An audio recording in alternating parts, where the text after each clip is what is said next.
ସ୍କନ୍ଦ ପୁରାଣରେ ମକର ସଂକ୍ରାନ୍ତି ବିଷୟରେ ବର୍ଣ୍ଣନା ରହିଛି। ପ୍ରଭୁ ଜଗନ୍ନାଥ ଏବଂ ମା ଲକ୍ଷ୍ମୀଙ୍କ ବିଷୟରେ ସୁନ୍ଦର କଥା ସ୍କନ୍ଦ ପୁରାଣରେ ବର୍ଣ୍ଣିତ ହୋଇଛି।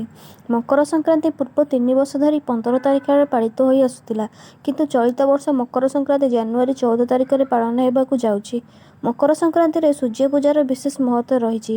ଏହି ମକର ସଂକ୍ରାନ୍ତିକୁ ଦକ୍ଷିଣ ଭାରତରେ ପାଙ୍ଗୋଲ କହନ୍ତି ଏବଂ ଏହି ପର୍ବ ଭାରତର ପ୍ରାୟ ରାଜ୍ୟରେ ପାଳିତ ହୁଏ ଏବଂ ଭାରତ ବାହାରେ ମଧ୍ୟ ଅନ୍ୟ ଦେଶରେ ମଧ୍ୟ ମକର ସଂକ୍ରାନ୍ତି ପାଳିତ ହୋଇଥାଏ।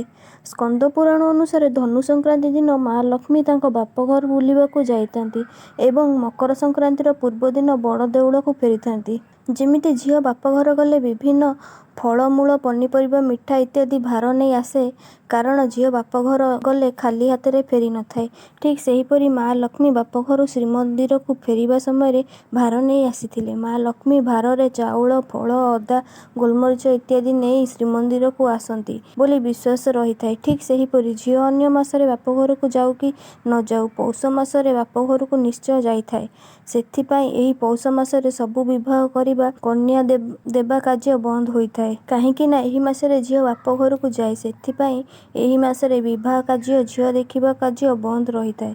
ସ୍କନ୍ଦ ପୁରାଣ ଅନୁସାରେ ମା ଲକ୍ଷ୍ମୀ ମକର ସଂକ୍ରାନ୍ତିର ପୂର୍ବ ଦିନ ତାଙ୍କ ବାପଘରୁ ଶ୍ରୀମନ୍ଦିରକୁ ଫେରି ଆସନ୍ତି। କାହିଁକି ନା ପ୍ରଭୁ ଜଗନ୍ନାଥ ମକର ସଂକ୍ରାନ୍ତିର ପୂର୍ବ ଦିନ ଚତୁର୍ଦ୍ଧାମୂର୍ତ୍ତି ରୂପରେ ବେଶ ନେଇଥାନ୍ତି। ମା ଲକ୍ଷ୍ମୀ ପ୍ରଭୁଙ୍କର ଏହି ବେଶକୁ ଦର୍ଶନ କରିବା ପାଇଁ ମକର ସଂକ୍ରାନ୍ତିର ପୂର୍ବ ଦିନ ଶ୍ରୀମନ୍ଦିରକୁ ଫେରି ଆସିଥାନ୍ତି ଏବଂ ମା ଲକ୍ଷ୍ମୀ ବାପଘରୁ ଆଣିଥିବା ଭାର ଚାଉଳରେ ସମସ୍ତ ଫଳ, ଛେନା, ଅଦା, ଗୁଜୁରାତି ପକେଇ ମକର ଚାଉଳ ପ୍ରସ୍ତୁତି କରନ୍ତି ପ୍ରଭୁଙ୍କୁ ଦେଇଥାନ୍ତି। ମକର ଚାଉଳ ପ୍ରଭୁ ଜଗନ୍ନାଥଙ୍କର ଅଧିକ ପ୍ରିୟ ହୋଇଥାଏ ଏବଂ ଓଡ଼ିଶାରେ ଧୁମଧାମରେ ଏହି ଗୋଟିଏ ଦିନ ମକର ସଂକ୍ରାନ୍ତି ପାଳନ ହୋଇଥାଏ। କିନ୍ତୁ ଦକ୍ଷିଣ ଭାରତରେ 3 ଦିନ ଧରି ଏହି ମକର ସଂକ୍ରାନ୍ତି ଅର୍ଥାତ୍ ପୋଙ୍ଗଲ ପାଳନ ହୋଇଥାଏ। ଏହି ସଂକ୍ରାନ୍ତି ଭାରତର କୋଣ ଅନୁକୋଣରେ ମଧ୍ୟ ପାଳନ ହୋଇଥାଏ।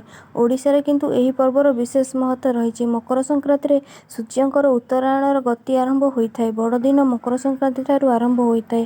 ଦିନ ବଡ଼ ହେବା ଆରମ୍ଭ ହୁଏ ଏବଂ ରାତି ଛୋଟ ହୁଏ। ସକାଳୁ ସକାଳୁ ଘରଦ୍ୱାର ସଫା କରି ଝୋଟି ଚିତା ପକାଯାଏ।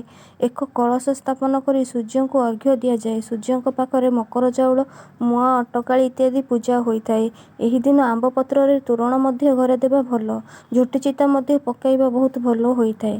ମକର ଚାଉଳ ପ୍ରସ୍ତୁତି ପାଇଁ ମକର ଚାଉଳ, ଅଦା, ପୁର, ଡାଳିମ୍ବ, କମଳା ଏବଂ ଭିନ୍ନ ପ୍ରକାର ଫଳ, ଛେନା, ନବଦ, ଗୁଡ଼ କିମ୍ବା ଚିନି, କ୍ଷୀର, ଗୋଲମରିଚ ପାଉଡର ଇତ୍ୟାଦି ପକାଇ ମକର ଚାଉଳ କରାଯାଏ। ଚାଉଳକୁ ଅଧିକ ଚିକଣ ନ ବାଟି ଦରଦରିଆ କରି ରଖିବା ଉଚିତ। ଏହାଦ୍ୱାରା ମକର ଚାଉଳ ଖାଇବାକୁ ଅଧିକ ସ୍ୱାଦିଷ୍ଟ ଲାଗିଥାଏ। ପ୍ରଭୁ ଜଗନ୍ନାଥ ମକର ସଂକ୍ରାନ୍ତି ଦିନ କେବଳ ଫୁଲରେ ସଜେଇ ହୋଇଥାନ୍ତି ଏବଂ ଖାସ୍ କରି ମଣ୍ଡା ଫୁଲରେ ସଜେଇ ହୋଇଥାନ୍ତି। ଏହି ବେଶ ପ୍ରଭୁଙ୍କୁ ଅଧିକ ସୁନ୍ଦର ମାନିଥାଏ। ବଡ଼ ଦେଉଳରେ ଏହି ଦିନ ମକର ଚାଉଳ ପ୍ରଥମେ ପ୍ରଭୁ ଜଗନ୍ନାଥଙ୍କ ପାଖରେ ଭୋଗ ଲାଗିଥାଏ ଏବଂ ଘରେ ଘରେ ମଧ୍ୟ ମକର ଚାଉଳ ପ୍ରସ୍ତୁତ ହୋଇ ସୂର୍ଯ୍ୟ ପୂଜା କରାଯାଏ। ଘର ଠାକୁରଙ୍କୁ ମକର ଚାଉଳ ଅର୍ପଣ କରାଯାଏ। ତାପରେ ଯାଇ ଘରେ ଅନ୍ୟମାନେ ସେବନ କରନ୍ତି। ମକର ସଂକ୍ରାନ୍ତି ଦିନ ପ୍ରଭୁ ଶିବଙ୍କର, ମା ପାର୍ବତୀ ଏବଂ ଲକ୍ଷ୍ମୀନାରାୟଣଙ୍କର ଦର୍ଶନ କରିବା ମଧ୍ୟ ଅଧିକ ଶୁଭ ହୋଇଥାଏ। ଏହି ଦିନ ମକର ଚାଉଳ ଖାଇ ସମସ୍ତେ ସାଙ୍ଗ ହୋଇଥାନ୍ତି, ମକର ବସନ୍ତି।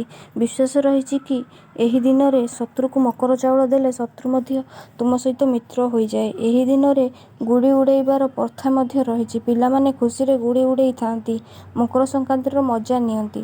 ଏହି ଦିନ ଯେହେତୁ ଏକ ଶୁଭ ଦିନ, ତେଣୁ ଗଙ୍ଗା ସ୍ନାନ କରିବା, ଦାନ କରିବା, ଜପତପ କରିବା ଅଧିକ ମହତ୍ତ୍ୱ ରହିଛି। ମକର ସଂକ୍ରାନ୍ତି ଠାରୁ ସୂର୍ଯ୍ୟ ଉତ୍ତରାୟଣ ଗତି କରନ୍ତି। ପ୍ରତି ସଂକ୍ରାନ୍ତିରେ ସୂର୍ଯ୍ୟ ଗୋଟିଏ ରାଶିରୁ ଅନ୍ୟ ଗୋଟିଏ ରାଶିକୁ ପ୍ରବେଶ କରିଥାନ୍ତି। ମକର ସଂକ୍ରାନ୍ତିରେ ସୂର୍ଯ୍ୟ ଦେବତା ମକର ରାଶିରେ ପ୍ରବେଶ କରିଥାନ୍ତି।